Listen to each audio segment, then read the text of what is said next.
ഹരേ കൃഷ്ണ. എല്ലാവർക്കും വൈകുണ്ഠത്തിലേക്ക് സ്വാഗതം. നമ്മളിന്ന് സംസാരിക്കുന്നത് മൈത്രേയ മുഹൂർത്തത്തെക്കുറിച്ചും അതെന്തൊക്കെ ദിവസങ്ങളിലാണ്, അത് ചെയ്യുന്നത് കൊണ്ടുള്ള പ്രയോജനം എന്താണ്, അതെങ്ങനെ ചെയ്യാം, ഈ 3 കാര്യങ്ങളാണ് ഇന്നിവിടെ പറയുന്നത്.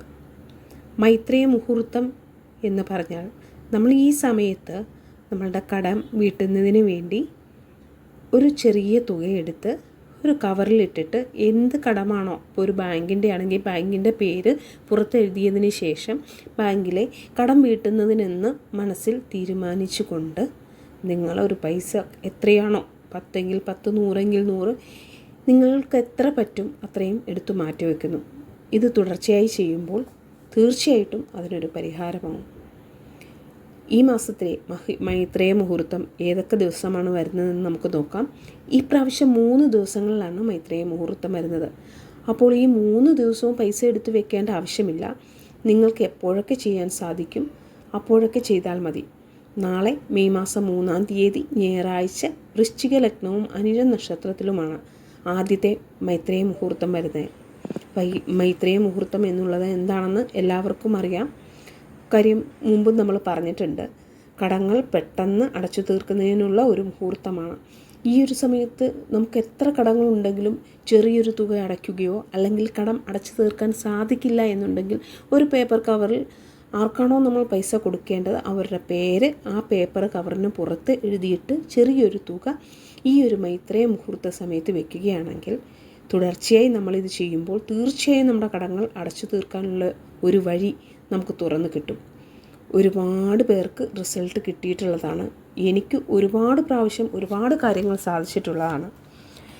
എനിക്ക് ആദ്യ പ്രാവശ്യം തന്നെ ഞാൻ മൈത്രേയ മുഹൂർത്തത്തിൽ ചെയ്യാൻ തുടങ്ങിയ ആ മാസം തന്നെ എനിക്ക് ദൈവത്തിൻ്റെ കൃപ കൊണ്ട് കാര്യങ്ങൾ സാധിച്ചിട്ടുള്ളതാണ്. അപ്പം നിങ്ങൾക്കും അതിന് സാധിക്കട്ടെ. ഇത് കടങ്ങൾ അടച്ചു തീർക്കാൻ വേണ്ടി മാത്രമല്ല, നമ്മുടെ ഒരു ആഗ്രഹം നമുക്ക് സാധിച്ചു കിട്ടുന്നതിന് വേണ്ടി നമുക്ക് ഈ ഒരു സമയം യൂട്ടിലൈസ് ചെയ്യാവുന്നതാണ്. ഇപ്പോൾ ഒരു കാറ് വേണമെന്ന് ഒരുപാട് നാളായി നിങ്ങൾ ആഗ്രഹിക്കുന്നെങ്കിൽ ആ കാറ് ഏത് കാറാണോ വേണ്ടത് ആ കാറിൻ്റെ പേര് ഒരു കവറെടുത്ത് അതിന് പുറത്തെഴുതി ചെറിയൊരു എമൗണ്ട് ഈ മൈത്രേയ മുഹൂർത്ത സമയത്ത് ഇട്ട് വയ്ക്കുക. വെറുതെ ഇട്ട് വയ്ക്കുക മാത്രമല്ല ചെയ്യേണ്ടത്, നമ്മൾ മനമുരുകി പ്രാർത്ഥിച്ചിട്ട് വേണം ഈ കാര്യങ്ങൾ ചെയ്യേണ്ടത്.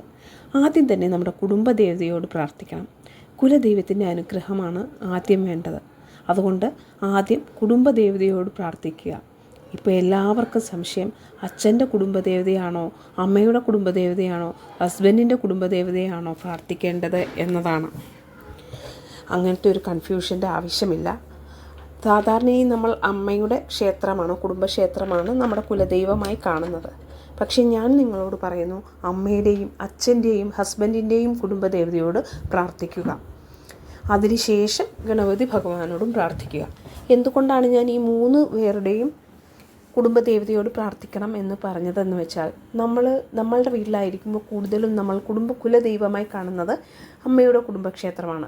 പക്ഷേ നമ്മൾ അച്ഛൻ്റെ കുടുംബക്ഷേത്രത്തെ നമ്മുടെ രക്തമാണ്, നമ്മൾ അതിനെ ഒരിക്കലും അവഗണിക്കുന്നില്ല. പിന്നീട് വന്ന് നമ്മൾ വിവാഹം ചെയ്ത് ചെന്ന് കഴിഞ്ഞാൽ നമ്മൾ ആ വീടിൻ്റെ ഭാഗമാണ്, അതും നമ്മളുടെ കുടുംബമായി മാറുകയാണ്. അപ്പോൾ ഈ 3 നിങ്ങൾ പ്രാർത്ഥിക്കുക. ഗണപതി ഭഗവാനോട് പ്രത്യേകിച്ച് പ്രാർത്ഥിക്കണം. തടസ്സങ്ങളെല്ലാം മാറ്റി നീക്കി തരണമെന്ന് ഭഗവാനോട് പ്രാർത്ഥിക്കണം. അതുകൊണ്ട് ഗണപതി ഭഗവാനെ മനമുരുകി വിളിക്കണം. ഭഗവാനെ, എൻ്റെ ഈ ഒരു വലിയ ആഗ്രഹം സാധിച്ചു തരണേ എന്ന് പറയുക.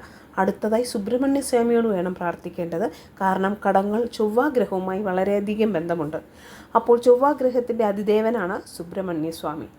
അതുകൊണ്ട് നമ്മൾ സുബ്രഹ്മണ്യ സ്വാമിയെ പ്രാർത്ഥിക്കുന്നത് വളരെ നല്ലതാണ്. അതിനുശേഷം ഓൺലൈനായി കടമടയ്ക്കാൻ സാധിക്കുന്നവർക്ക് അങ്ങനെ ചെയ്യാം. ഇപ്പോൾ ബാങ്കിൻ്റെയൊക്കെ ഓൺലൈൻ നമുക്ക് ഗൂഗിൾ പേ വഴിയൊക്കെ അടയ്ക്കാമല്ലോ. അങ്ങനെ ചെയ്യാൻ പറ്റുന്നവർക്ക് അങ്ങനെ ചെയ്യാം. അല്ലാത്തവർക്ക് കവറിൽ പൈസ എടുത്തു വയ്ക്കാവുന്നതാണ്. ഇനി മറ്റൊരു വഴിപാടിനെക്കുറിച്ച് ഞാൻ പറഞ്ഞു തരാം.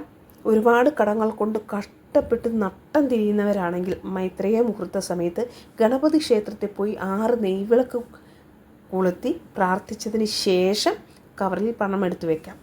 ഇപ്പോൾ ക്ഷേത്രത്തിൽ പോകാൻ സാധിക്കാത്തവരാണെങ്കിൽ സ്കന്ദഗുരു കവചം അത് വായിക്കുകയോ കേൾക്കുകയോ ചെയ്യുക. അതിനുശേഷം ഒരു തുക കവറിലെടുത്ത് വയ്ക്കാവുന്നതാണ്. മൈത്രേയ മുഹൂർത്തം എപ്പോഴും വരുന്നത് ഒന്നുകിൽ അശ്വതി നക്ഷത്രത്തിലായിരിക്കും, അല്ലെങ്കിൽ അനിഴ നക്ഷത്രത്തിലായിരിക്കും. അശ്വതി നക്ഷത്രത്തിൽ വരുന്ന ദിവസം പഴനിയിൽ പോകാൻ സാധിക്കും എന്നുള്ളവർക്ക് ആ ഒരു ദിവസം മല കയറി പഴനിയിൽ ചെന്ന് ഭഗവാനെ ദർശനം നടത്തിയതിന് ശേഷം വരുന്ന മൈത്രേയ മുഹൂർത്തം, അതായത് മൈത്രേയ മുഹൂർത്തമുള്ള ദിവസം വേണം പോകേണ്ടത്. മുരുകനെ പ്രാർത്ഥിച്ചതിന് ശേഷം ഒരു തുക എടുത്തു വെക്കുകയാണെങ്കിൽ എത്ര വലിയ കടങ്ങളുണ്ടെങ്കിലും തീർന്നു കിട്ടും. അതിന് യാതൊരു സംശയവുമില്ല. അത് അശ്വതി നക്ഷത്രത്തിൽ വരുന്ന മൈത്രേയ മുഹൂർത്ത സമയത്ത് ചെയ്യേണ്ടതാണ്.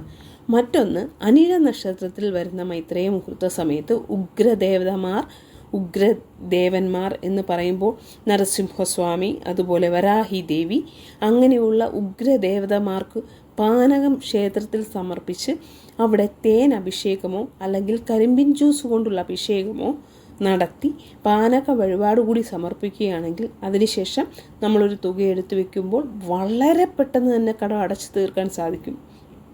ഇത് ഒരുപാട് കാലമായി പല ആൾക്കാരും ചെയ്തു പോകുന്ന കാര്യമാണ്. ഒരുപാട് ആൾക്കാരിൽ ഇതിൻ്റെ അത്ഭുതമായിട്ടുള്ള കാര്യങ്ങൾ നടന്നു കഴിഞ്ഞിട്ടുമുണ്ട്. മൈത്രേയ മുഹൂർത്തത്തിൽ പണമെടുത്തു വെക്കുന്നതോ ഒരിക്കലും വെറുതെ ആകില്ല.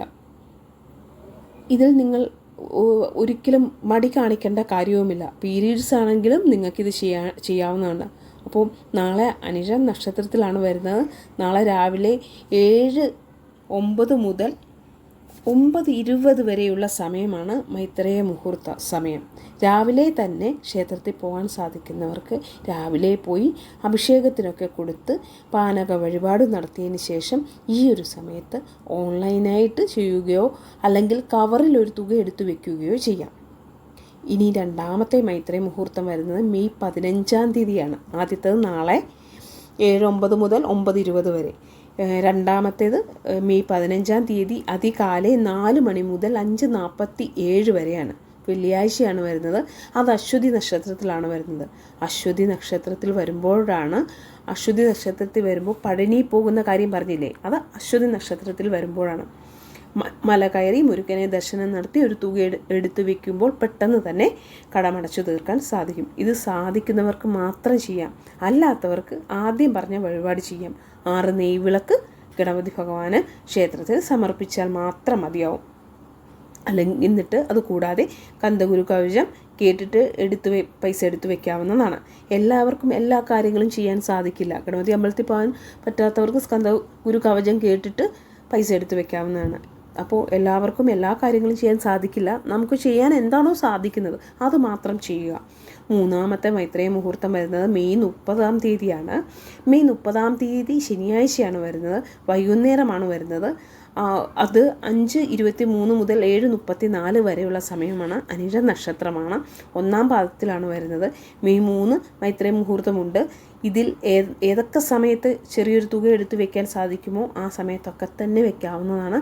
അതിന് സാധിക്കാത്തവർക്ക് മെയ് മാസത്തിൽ വരുന്ന ഏതെങ്കിലും ഒരു മൈത്രേയ മുഹൂർത്തത്തിൽ കടം തിരിച്ചടയ്ക്കാനുള്ള കാര്യങ്ങൾ ചെയ്യാവുന്നതാണ്.